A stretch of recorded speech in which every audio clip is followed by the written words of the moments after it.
ان کا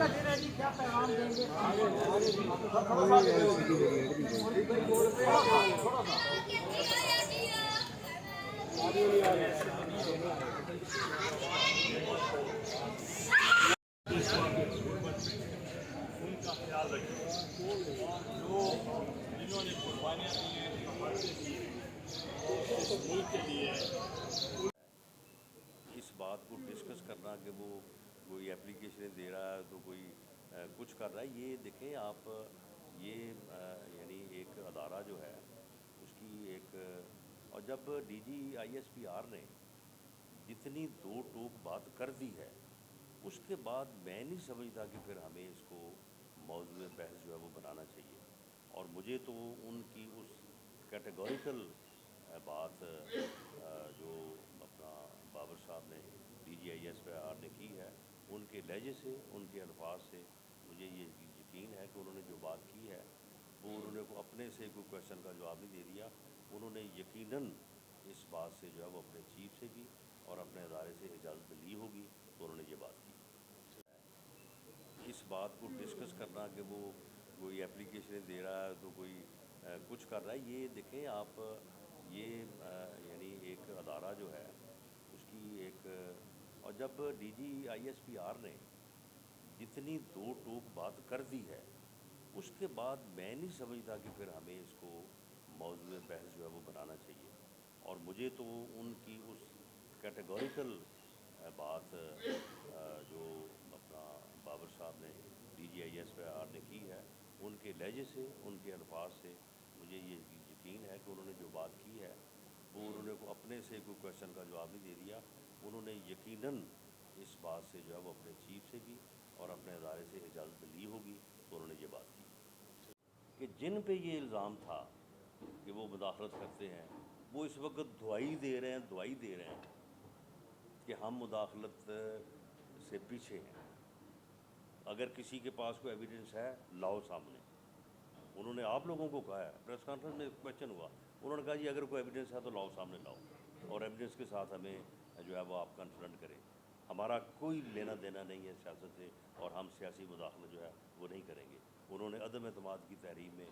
سیاسی مداخلت نہیں کی ہے، اور اس کا اس سے بڑا ثبوت کیا ہو سکتا ہے کہ عدم اعتماد کی تحریک جس کے خلاف تھی وہ خود دعائیاں دے رہا ہے، وہ کہتا ہے یہ نیوٹرل ہو گئے، اس نے اب نیوٹرل کی تاریخ بدل دی ہے۔ تو میں سمجھتا ہوں کہ یہ جو صورتحال ہے یہ ووٹ کو عزت دینے کی طرف ایک پیش رفت ہے، اللہ کرے یہ آگے بڑھے، اس ملک سے سیاسی مداخلت ختم ہو، لوگ جس کو جتوائیں وہ جیت جائے، جس کو ہروائیں وہ ہار جائے۔ جس سے جو ہے وہ وزارت داخلہ کا بہت قریبی ہمارا لین ہے، ہم ان کی ہر انسٹرکشن کو انشاءاللہ جو ہے وہ جہاں جہاں پہ بھی الیکشن ہے اس کو انشور کریں گے۔ میں پورے دعوے سے کہتا ہوں کہ ایسا کوئی لمحہ نہیں آئے گا کہ چیف الیکشن کمشنر جو ہے وہ آئی جی کو فون کرے آئی جی گم ہو گیا، یہ آپ کو سیالکوٹ کے واقعے کا پتہ ہے، چیف سیکرٹری مل ہی نہیں رہا جی، پتہ نہیں کدھر چلا گیا ہے۔ انشاءاللہ تعالیٰ مجھ سمیت تمام جو ہے ذمہ داران، صوبے کے چیف سیکرٹری، صوبے کے ہوم سیکرٹری، صوبے کا چیف سیکرٹری، صوبے کا ہوم منسٹر، صوبے کا law minister, even chief minister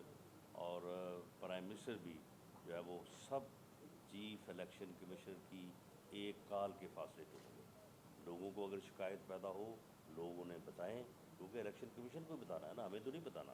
election commission اس کے اوپر جو ایکشن جو ہے وہ لینا چاہے گا،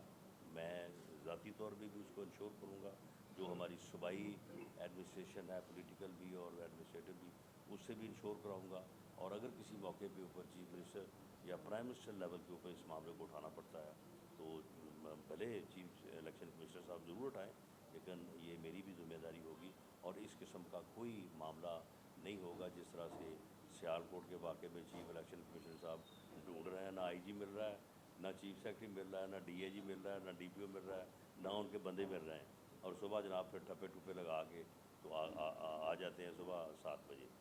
باقی جو الیکشن ہے، اب آپ دیکھیں کہ الیکشن جو ہے اس میں 20 سیٹیں ہیں، ایک ایک سیٹ کا آپ انالیسس کر لیں، دیر آر ریزنس۔ ملتان کی سیٹ اگر ہم جیت رہے ہیں تو اس کی وجہ ہے، دیر از، کہیں کہ جی اب ووٹ کو عزت ہو گئی ہے،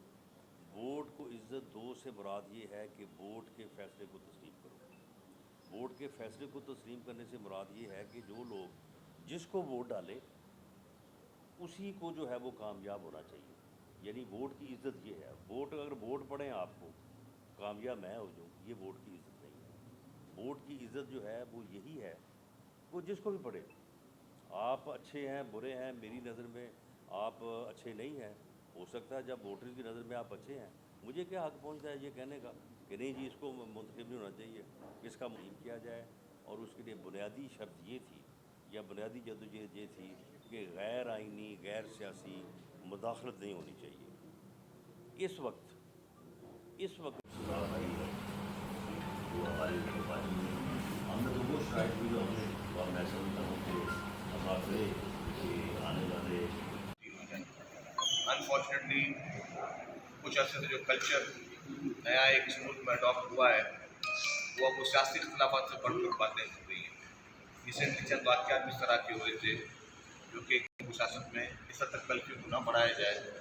کہ کل کو آپ کی جو ہے وہ بات چیت کروا دی جائے. تو اسی لیے آپ سب دوستوں کی مہربانی, شکریہ.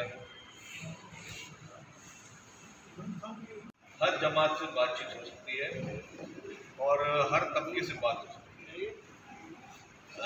کسی کو بھی کسی سے بات چیت کا اطلاع نہیں ہے اور پاکستان پیپلز پارٹی کو ہمیشہ ویلکم کرتی ہے. لیکن انفارچونیٹلی ماضی میں عمران خان نے ہی اس طرح کی, جب وہ اقتدار میں تھے ایسا ماحول پیدا کیا ہوا تھا تو کسی سے بات کرنے کے لیے تیار نہیں تھے. عمران خان اس کو کہتے ہیں میں کسی اپوزیشن والے کی شکل نہیں دیکھوں گا. وہ باقی جو ہے دہشت گرد تنظیموں سے بات کرنے کے لیے تیار تھے, اور جو لوگ ملک پہ جو حملے کر رہے تھے ان سے بات کرنے کے لیے تیار تھے, اپنے ملک کی پولیٹیکل پارٹی سے بات چیت کرنے کے لیے تیار نہیں تھے. یہ سیاسی ناباوری تھی میں سمجھتا ہوں پڑھایا. اور جو ایک گالی گلوچ کا کلچر تھا سیاست میں جو کبھی پہلے پاکستان کی سیاست میں نہیں ہوتا تھا, وہ کریڈٹ بھی عمران خان کو جاتا ہے کہ اس نے